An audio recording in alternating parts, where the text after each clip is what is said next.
Polyphenols are among the front-runners in developing dietary approaches to fight age-associated disease. There's such a critical mass of data in favor of the protective benefits of these lifespan essentials that recommended daily intakes of polyphenols have been proposed.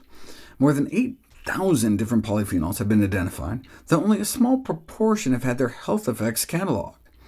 Shared structural features make them among the most powerful dietary antioxidants in vitro, but in our bodies, mechanistic effects have been attributed to their ability to modulate cellular signal transduction pathways. In the Predimed trial, those in the top fifth of polyphenol intake had a 37% reduction in all-cause mortality compared to those in the lower fifth of consumption, which over an adult lifetime could translate into about 4 more years of life. However, the high polyphenol group was eating 9 servings of fruits and vegetables a day, compared to the 5 a day eaten by the low polyphenol group, so it's possible there were other phytonutrients at play.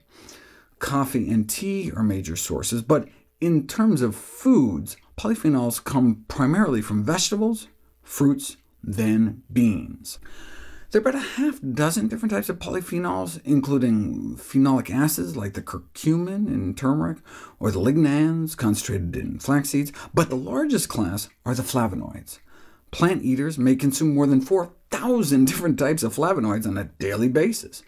Flavonoids include the anthocyanin pigments in berries, the isoflavones in soy foods, the catechins in tea like EGCG, the flavonoids in citrus, and the flavonols like quercetin and fisetin, which people get from foods like apples, onions, and strawberries.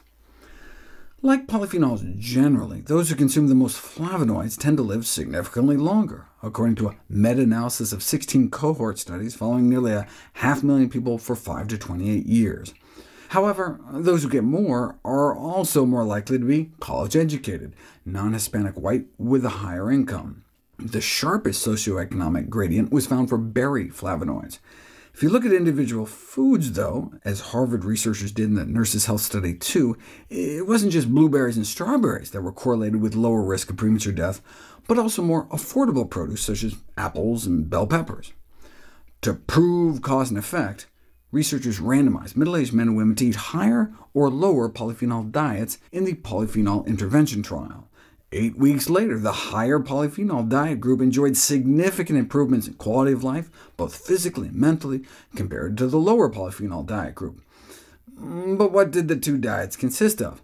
The lower polyphenol diet group was told to restrict fruits and vegetables to no more than 2 servings a day, whereas the higher polyphenol group was to eat 6 servings, including a portion of berries, plus 2 ounces of dark chocolate a day.